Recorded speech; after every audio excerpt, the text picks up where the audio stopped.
My name's Ian. I'm an alcoholic and a drug addict. And I'm grateful to be able to come here and say that and use this book, because this is how I got sober, is the program of AA.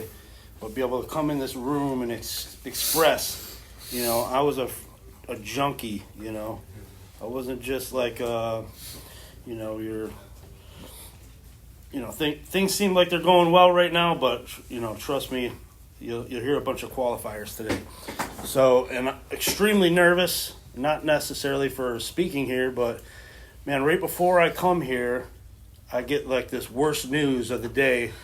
It just has to do with work, but it's just the way that I'm feeling right now, full of fear and resentment. And I guess there's no other better way to come here and go through step 4 with you guys. And maybe we could work that out together, I guess. I don't know. But I just got this feeling in the pit of my stomach ever since I left the house. Because it was like literally right before I left the house, I got this news. And it's not like big bad news like you guys are thinking, like somebody passed away, thank God, or anything like that. It's just stupid stuff at work that I take extremely personal, and it affects my self-esteem, and it affects, my outlook on life. When really I should just be grateful that I've been sober for over 6 years and have a great family and a decent job. You know what I mean? But this thing, man, this program works, and I'm about to tell you why. So I first started drinking and using drugs around the age of 14. Just started out drinking. Me and my buddies, we would get into his mom's box of wine in the fridge. We'd get little Dixie cups and we'd sit there and do shots of wine. And I don't know where we got that idea from, but it was fun.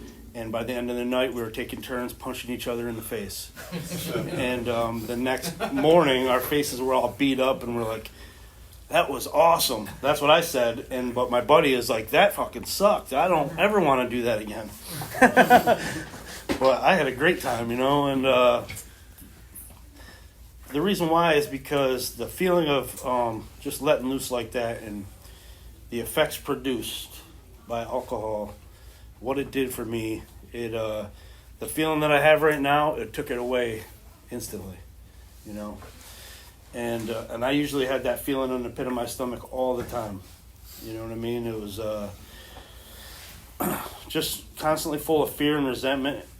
As an alcoholic and a drug addict, the book tells me that I'm extremely self-centered. I didn't believe it at first, but the more I examine myself, I totally see that.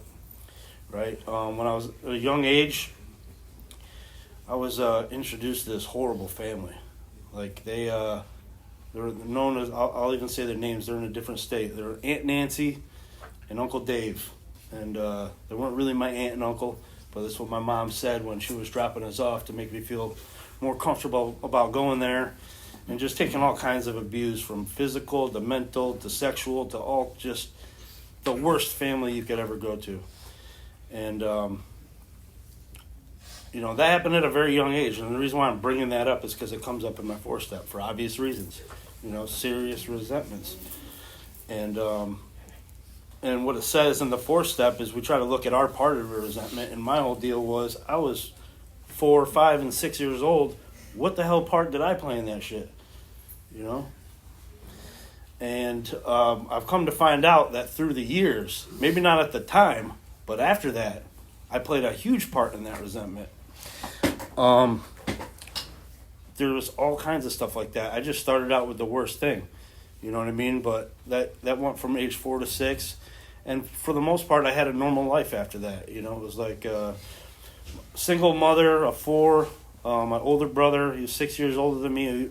He was like basically took place of my dad, and he didn't know how to be a dad. You know what I'm saying? He's freaking 12 years old.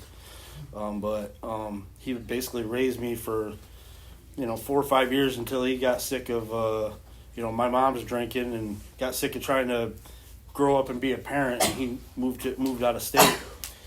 And so I ended up with all these abandonment issues. My dad leaving, my brother, he left. I had, friends in school. We moved a lot because we could never like afford to stay in a place for more than a year. So it was always going to different school every year. And so I would like get a good set of friends, and then we would move, and then I would have to get some new friends, and then it just happened over and over again. None of this has anything to do with the reason why I'm an alcoholic, by the way. You know what I'm saying? Yeah, people have a hard life. My life wasn't even that hard compared to some of the stories I've heard. But taking care of these resentments that I've had against these people over the years, when I was young, through my teenage years into high school, my parents, and then on as an adult, being able to take care of these things is what has, helped me be able to stay sober for longer than a couple of months. That's how I'll say it. The program of Alcoholics Anonymous started, in the 30s, right? Something like that. So, the program is, basically stayed the same since the book was written. And it says in how it works, rarely have I seen a person who has thoroughly followed our path. Those who do not recover are people who cannot or will not completely give themselves to the simple program, usually men and women who are constitutionally incapable of being honest with themselves. And that was, me in a nutshell. I was not being honest with myself. I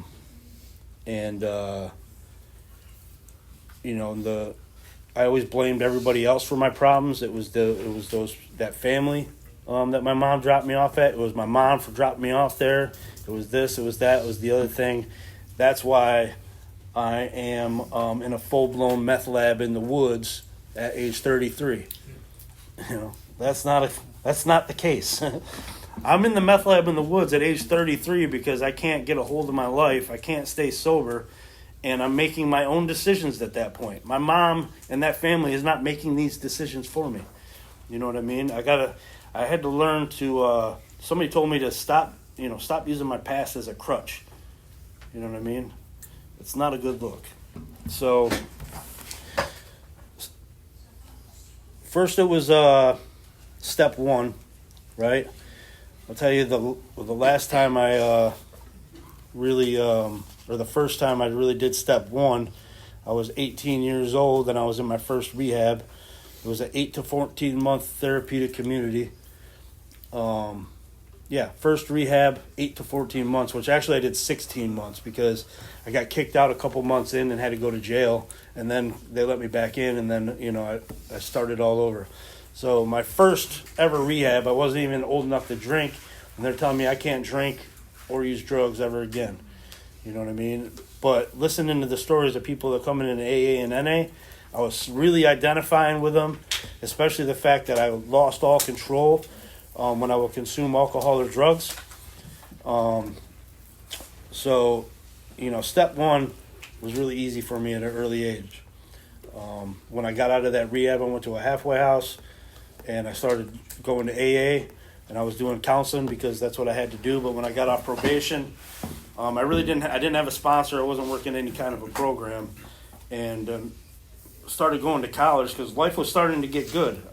I had been sober for almost a year, and when I met my wife, so I met my wife in college. I had got off probation. I drank once. I started coming back to the program. Made it to almost a year, and my wife got pregnant. I quit my job.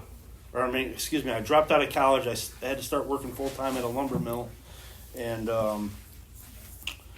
it was just off to the races for me at that point.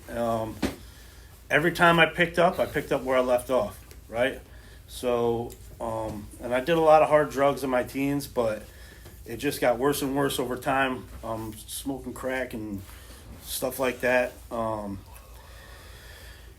So what happens to me is I feel restless, irritable, and discontent. I need relief. I get that from alcohol and drugs, right? And I use that until I get really stiff consequences. And so I went to prison for the first time at age 21. I had gotten drunk and stolen a vehicle and went on a high-speed chase, and so I go to court and I'm like, listen, I got a drug problem. He goes, I don't care, you're going to prison. I've had a lengthy disciplinary problem, since I was 12 years old, being arrested and stuff like that. I was on probation, I got put in a foster home, all these things. So let's fast forward. That first time to prison, I went to prison 2 more times after that. And each time it was like, so the first time it was my daughter was just born, and I had a picture of her in my locker, and I'm like, never doing this again. Just staring at her in my locker, like, how could I abandon her? You know what I mean? But it says in the book, no human power could ever relieve my alcoholism. My daughter is a human power. You know what I'm saying? She frothy emotional appeal would not suffice for me. Although I thought when I got out I was ready to roll, man, and I went to AA, and I still. So step 3 talks about turning my will and my life over to a higher power as I understand them, right? And when I'm going through the steps at this point, I'm going through them with my will, right? So I'm picking and choosing what I want to do. You know what I'm saying? So I go into the 4th step, I'm like, oh, I'm not writing that down. I'll just, write a bunch of stuff down just to make it look like I did something, and, go through step 5 and not make any amends. I just, like, everything's a living amends. Everybody, look how great I'm doing. And, I can never get past a year sober. So go to prison 2 times, and this time I get out, and this time it's going to be different. I find out my wife had cheated on me while I was in prison, and I'm going to explain to you how I worked that through the 4th step. All right? So I'm in jail, or I'm in prison, and I'm on the payphone, and I call her, and my daughter's like, I want to talk to Daddy. And which is very weird, because at this point she's 6 years old and she never says she wants to talk to me. She's pissed at me because I'm in prison, and but I'm like, oh, she wants to talk to me, and she's like, yeah, Brian says hi. I'm like, meanwhile I got this giant dude outside the booth like, come on, man, it's my freaking turn. I'm like, I'm ready to just smash this guy with the phone and play suicide by inmate at this point, because I'm just, very pissed off. But luckily I had a friend in there, and he helped me see, is like, listen, you were out on the streets doing whatever you wanted to do, leaving your wife home at all hours of the night, cheating on her, doing all this stuff, and now you're mad because you're in prison and she's out doing whatever she needs to do. You know what I mean? And I didn't really completely see it, but everybody was basically telling me, they're like, yeah, everybody's old lady cheats on them when they're in prison. That's like the running joke. Ain't no sense of calling home. Jody's on the telephone. So, but when I went through the 4th step, what it does is I write down my resentments. I put everything on paper, and when I get to the 3rd column, it's excluding the person I'm resentful at, right? It's taking them completely out of it. So I take my wife completely out of it, and then where was I self-centered, selfish, and what are the words? I'm having a brain fart. Dishonest and all those things. So, and like, yeah, now I can literally see my part in that resentment, right? So I'm doing whatever I want to do. The people that care about me the most are the people that I show the least attention. If you're one of my boys and I can steal some money from my mom and we can go get high, man, I feel like the king, man. And everybody's like, yeah, Ian, let's go. And and that's how I live my life. So by the time I was done doing that 4th and 5th step on that resentment, my wife cheating on me while I was in prison, which was a huge deal for me. Like, I went out and used that as an excuse so many times. It's not even a blip on the radar anymore. Okay? Like, I literally, what a resentment is, it's like an instant replay machine in your head, right? So, somebody wrongs me, they do some behavior that I find objectionable, and I replay it over and over in my head. I'm going to steal this from Joe and Charlie.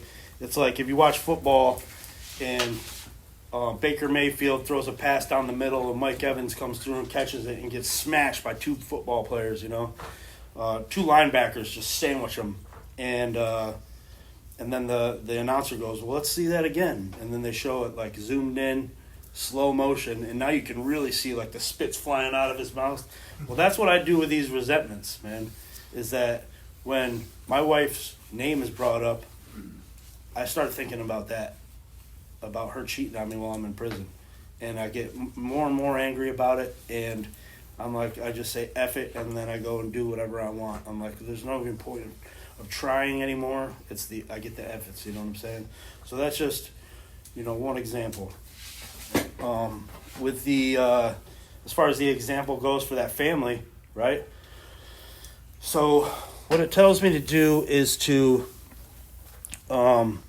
we realized that the people who wronged us were perhaps spiritually sick, though we did not like their symptoms and the way they disturbed us. So this is not saying that the people that wronged me weren't wrong. Okay, that's a huge thing, because like when people tell me I got to go through my resentments and do all this stuff and make amends, it's like no, they were wrong. You know what I'm saying? And they were. But that's not what this is about. This is about me and my drug addiction and alcoholism.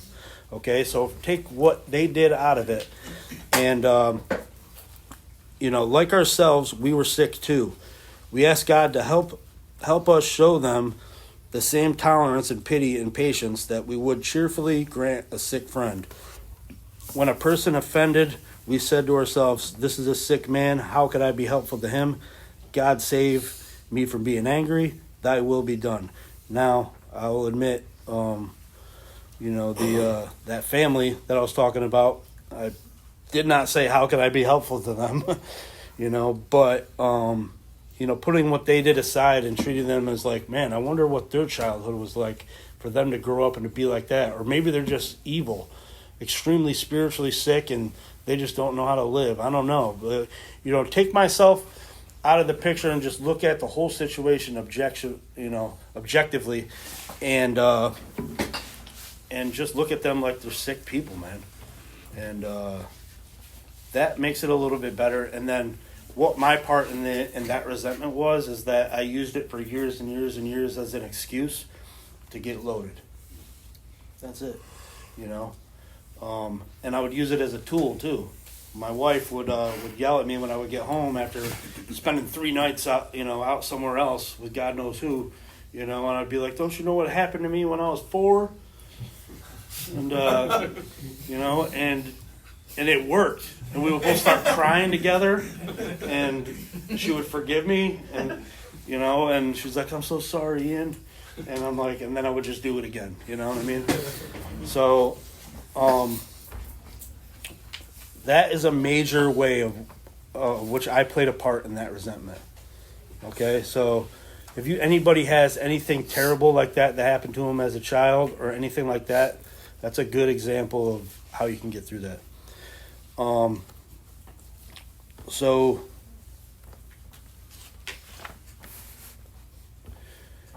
when I got out of the prison the last time,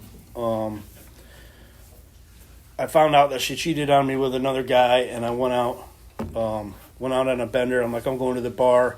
This guy I'd never done meth before, so I just want to put that out there. I'd never done it before, and every time I came in to this program, I'd be like, somebody would tell a story, and I'm like, oh, I never did that. It was always, I never did that. I'm always comparing myself with everybody else about they're not, either they're not as hardcore as me, which is really stupid, or I've never done that. Like, I've never used needles. I've never done meth and stuff like that. All these things were not yet. So every time I picked up, I moved a little bit further and kept on, that was just my experience. So this time I go to the bar, and And when I'm at the bar, I go there to drink at first, but then I'm usually looking for something else, and it's usually a white powder, that goes around bar rooms and whatnot. And I thought this guy had cocaine, and it was methamphetamines, and I'd never done that before. And now I was up for an entire week, and within 3 months, I had a full-blown meth lab in the woods.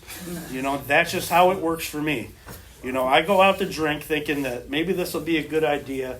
My wife cheated on me. She's an asshole, and I feel like shit. I'm going to cover this up with some booze. And now my inhibitions are so lowered that all the stuff that I said that I would never do, I'm now doing it, and now doing it like the worst way possible. Setting a trailer on fire and, putting people's lives at risk. That's just what I do. And then when I get consequences from that, I'm like, man, that was stupid. I'm never doing any of that again. I now have 2 kids. I should probably not do any of this anymore. And then I get out. I have no kind of solution, right? And now these resentments keep coming back, and I use them as an excuse again, and then I take it even further. That's just my track record all the way until I finally got sober. All right? And so the day that I finally decided to get sober, saying that I decided to is kind of, a crazy way to look at it, but I'll take the credit for today. I had gone on a bender and spent all my money. I had no gas left in the tank in my minivan, and I'm like, I know what I'll do. I'll rob a bank, because I was at the point to where I just didn't know what to do with myself. I'm like, 2 days ago, I was just going to the bar to watch the game, and now here I am in a bank parking lot in a minivan with no gas and 2 beers in the center console. You know what I'm saying? I'm like, I don't want to do this anymore, but I don't know what to do if I'm not doing this. You know what I mean? And I don't know if I want to die. I don't know if I want to just go to prison for the rest of my life. Whatever. It's just fuck it all. And so I got out of the minivan. I had a mask. I walked up to the bank doors, and a little old lady come walking out, scared the shit out of me, and I ran back to the van. And it was like everything that I needed in that moment to tuck my tail between my legs, go back home, and tell my wife I'm ready to try this for real. And so they put me in ACTS. I went through ACTS for 3 months, and then I asked for an extension. That's where I met Jeremy. This guy Jeremy was taking meetings into ACTS. I think he only had like 7 months sober or something like that, and he's just going in there by himself. Like, I could not ever imagine doing that. Like the balls this guy had to have to come in here. Like, I couldn't even read how it works at a meeting without almost fainting. You know what I'm saying? So, him and other guys coming in, it really showed me that maybe if I take this thing seriously, maybe some of this fear that I have inside me will subside, and maybe I can actually do, something with my life and actually be a positive role model. I don't know if I thought about all that, but I went to treatment. After a few months, I got out. The first meeting I went to, this guy I had seen bring meetings in. He was chairing the meeting, and I immediately asked him to be my sponsor. And he was a real hardcore kind of guy. Like, he didn't take no shit, and I really needed that too, because I was the kind of guy that would just manipulate, and this guy had seen it all, and I needed, this guy did time like me, he did drugs like me, he drank like me, and now he was sober, and he was out carrying the message of Alcoholics Anonymous. So, when it was time to do amends, he'd come ripping up, and he had this Mustang, man, he'd freaking rip up in that thing and be like, listen, you're doing those amends. I'm like, I'm not doing those tomorrow. And he's like, yeah, because it was a tough amends to make. And he's like, no, you're doing them. And that is how I got sober, is taking my ideas and setting them aside and doing what somebody else told me to do. Because if you leave it up to me, I end up burning a trailer down in the woods, basically, or trying to rob a bank. those are my ideas. They're the best ideas I got, you know. And that's not to say I didn't have any success throughout life. You know, I'd work into a job, and I always worked my way up really good, man. And a lot of us addicts and alcoholics, we're like the cream of the crop of society for real. If we can get our lives together, there's like, I've seen it so many times. All these guys right here are living proof that when you put your life together, you don't have to be a homeless junkie anymore. You're actually the far opposite of that. You're a role model for the community. You know what I mean? A model role model. I shouldn't have called that. A model citizen. Like, imagine that. Me, a model citizen. Like, I'm from upstate New York. If you were to ask anybody and brought up my name, words like scumbag, alcoholic, liar, cheater, thief, all these things would come up. Basically, anybody that knew me, that's what they would say. And today, you know, you ask these guys about me, maybe asshole might come out or something once in a while, but, you know, nothing like that is what I'm trying to say. So going through the fourth step, I'll wrap it up with this. It was putting down my resentments, why I was resentful at them, how it affected me. So today I get this news. Poor me. I sell roofing for a living, and I worked in this one neighborhood for like 10 years straight. Like, I've done over 100 roofs in this neighborhood, and I go to do an estimate at this neighborhood last week, and I'm like, I lived in this neighborhood. There's no reason why I shouldn't get this job, you know. And things are really slow right now, so I'm feeling like self-pity, like crazy, like not trusting God. And then right before I leave here, the lady calls me. We decided to go with another company. And I'm like, why? Like, why wouldn't you want somebody who's like literally bled and sweat on the soil of that freaking, you know what I'm saying? It's like, it makes no sense to me, and I'm so freaking pissed off about this. And I'm like, I wrote whole paragraphs to this woman and erased them, and wrote paragraphs and erased them.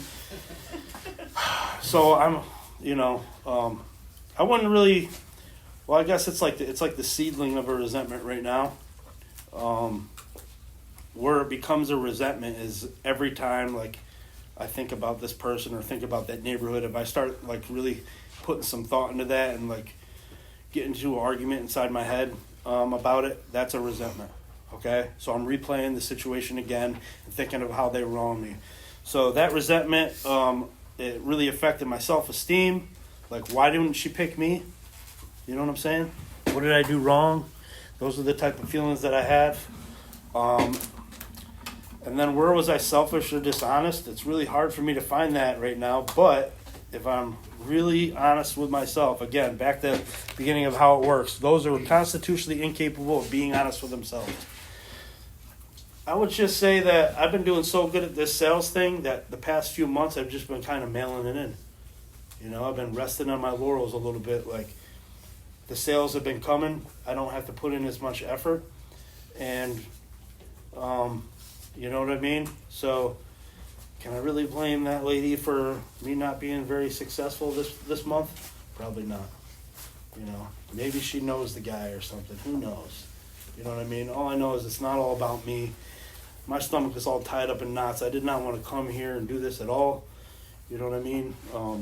But one thing that we do when we become a part of this fraternity, I'll call it, is that when somebody asks you to do something, you say yes, you do it, you know, and that's it. Because before, I was, you know, I could not be trusted to do anything, you know, anything I said I was going to do, especially if it was something important, you know. The time leading up to that day, I would, you know, thinking about how I'm going to be doing this, I'm going to be doing it, and then, you know, I would usually end up getting loaded or something, and I would either go there loaded, or I would just cancel or not show up or whatever. So this is what we do. We suit up and we show up, even when we don't want to. So hope that was good enough for y'all. Thank you for letting me share.